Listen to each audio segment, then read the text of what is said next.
Es común en la historia la existencia de objetos envueltos en misterios y cuya autenticidad incluso es cuestionada. Y en Portugal, varios historiadores sostienen que la célebre espada de Don Afonso Henriques, exhibida en el Museo Portugués y famosa en la iconografía, en realidad es falsa, siendo una copia del siglo XVI. Así que, en su cuestión, ¿qué destino tuvo la espada del fundador de Portugal? Las evidencias apuntan a que la versión expuesta es una falsificación. ¿Por qué falsificarían una pieza así? ¿Y cómo la desaparición de una simple espada afectó directamente la moral y la esperanza del pueblo de Portugal? En el video de hoy vamos a revelar los secretos y contradicciones que rodean la espada de Afonso Henriques, uno de los objetos más enigmáticos de la historia de Portugal.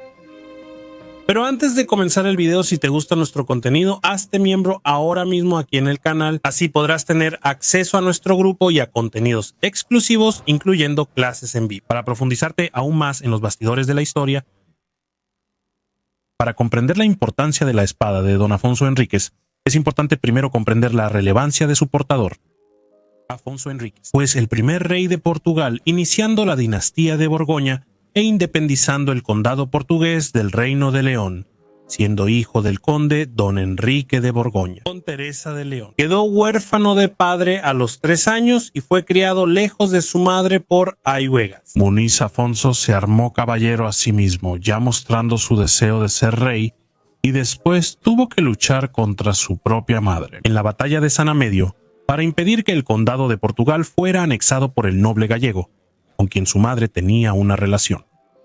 Y después, consolidando su gobierno, habría librado una intensa guerra contra los moros. Tomando Lisboa con la ayuda de los caballeros cruzados, incluso los cruzados construyeron una torre de 25 metros equivalente al tamaño de un edificio de 8 pisos para superar los muros de Lisboa. Y además de la conquista de Lisboa, Afonso también emprendió muchas conquistas en la región del Alentejo, que después serían retomadas por los moros. Afonso, incluso antes de morir, logró el reconocimiento de la Santa Sede para el Reino de Portugal y consiguió conquistar amplios territorios. Se consolidó como fundador de un reino, una dinastía y como uno de los mayores reyes cruzados de la península ibérica. Las crónicas de la época describen a Afonso como un hombre de aproximadamente 2 metros de altura, un verdadero gigante para esa región. En el siglo XII, descendiendo de un importante noble de Borgoña, heredó el cabello rojizo y la robustez de sus antepasados normandos. No es de extrañar que los moros lo llamaran el Gran Perro, en una mezcla de odio y temor. Pero la grandeza de Afonso no se limitaba al cuerpo, había un aura mística en torno a sus batallas, que se intensificó muchos años después. Como rey guerrero, Afonso participó en numerosas batallas contra reinos vecinos y moros. Según la tradición, también presenciar experiencias místicas en los campos de batalla.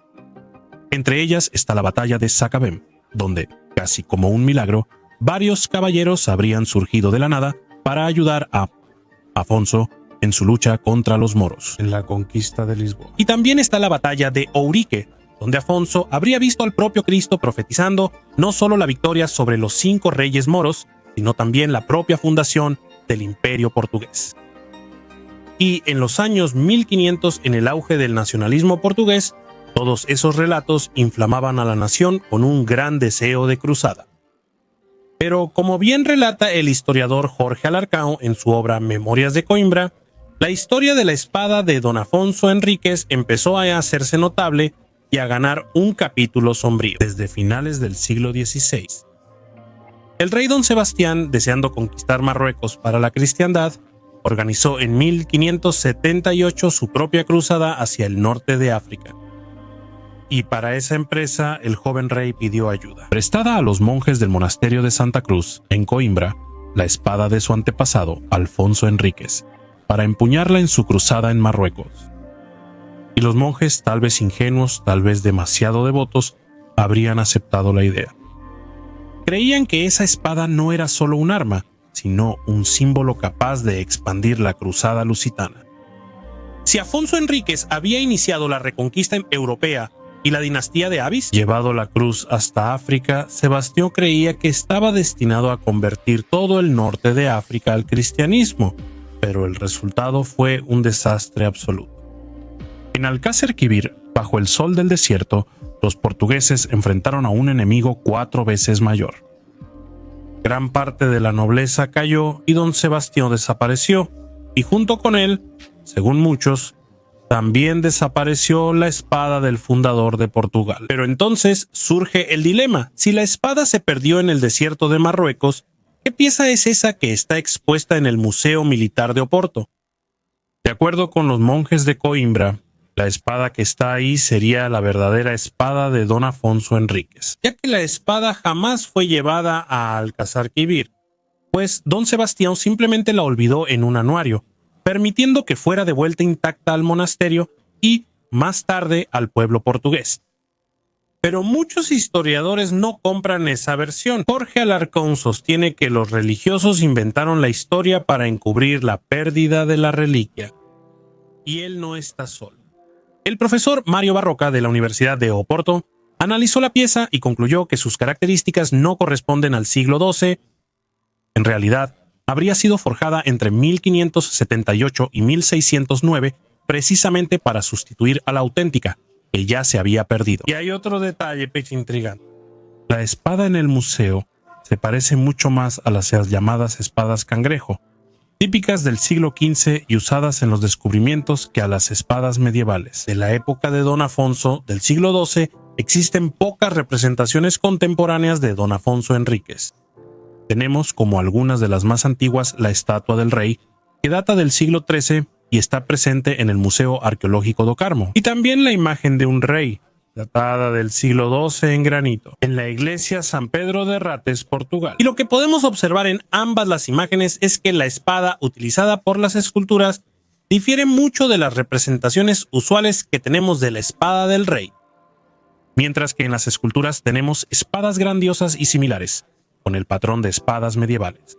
En las iconografías más recientes de don Afonso Enríquez, esta tiene un formato muy diferente, incluso la espada presente en las iconografías más antiguas. Se parece bastante a la de muchos reyes de épocas más recientes, como el caso de la espada de Nodinís, retirada recientemente de su tumba, y a la cual podemos ver un patrón mucho más similar que la espada atribuida a don Afonso Enríquez. Podemos ver de esta manera, por muchas evidencias, que la espada con la que don Afonso Enríquez conquistó las tierras del reino sería muy diferente de aquellas retratadas en las pinturas de Roque Gamero, en las esculturas de don Afonso Enríquez y en varias referencias al rey portugués. Por otro lado, hay un documento del siglo XIV llamado Compendio de Crónicas de Hereyas, donde se retratan varios reyes ibéricos, incluidos los de Portugal. Y ahí, Afonso es retratado con una espada similar a la espada que se encuentra en el Museo Militar de Oporto, mostrando así que la espada presente en el museo puede ser verdadera. O, en el caso de que sea falsa, ser una réplica con la máxima fidelidad a la original. Así que de hecho todo lo que tenemos sobre esa espada son teorías, sobre todo porque la espada tenía una gran simbología. Para Portugal, en el contexto de la derrota de Alcázar-Quibir, la derrota en los desiertos de Marruecos simbolizaba mucho más que solo la desaparición de un rey. Ahí era el apagamiento del espíritu de la nación portuguesa. La espada del viejo primer rey de Portugal, el vigor reconquistador contra los moros, desaparecía junto con el último y joven rey de Portugal. El arma del primer rey de Borgoña con la fuerza del último rey de Avis. Era como si el espíritu cruzado en la nación desapareciera. Nazareno del desierto, último rey, con la espada del primero, ambos desapareciendo en tierras extranjeras. Así que la espada apareciera repentinamente olvidada era una forma de mantener viva la esperanza de la nación. Nuevamente. Sebastián, desapareciendo solo, sería solo un rey irresponsable, desprovisto de la mística del arma del fundador. Tal vez incluso Sebastián hubiera perdido por haber olvidado el arma. El arma es esa que estaría en Portugal, bajo la custodia de los monjes. Así que había motivos de sobra para falsificar el arma. Era una forma de mantener viva la lucha y la llama de la Portugalidad. Así que, verdadera o no, la espada expuesta en el Museo de Oporto también tiene un significado mucho mayor que ser solo la espada del fundador. Fue un suspiro de alivio para aquellos que esperaban la restauración. Esa pieza no puede reducirse a una copia de una espada perdida. Representa el espíritu combativo de la fundación de Portugal y la identidad nacional, ya sea por el esfuerzo de la reconquista, si es verdadero, o por el esfuerzo de mantener viva la llama de la independencia del reino. Si es una copia, ¿y tú qué piensas? ¿De verdad crees que la espada de Don Afonso que está ahí es la original, una copia fiel o algo totalmente diferente a toda la original? ¿Qué fue lo que más te sorprendió? Entonces deja tu comentario ahora para fortalecer nuestro trabajo y aprovecha para hacerte miembro del canal en este momento. Así vas a poder profundizar y conocer cada vez más la impresionante historia ibérica.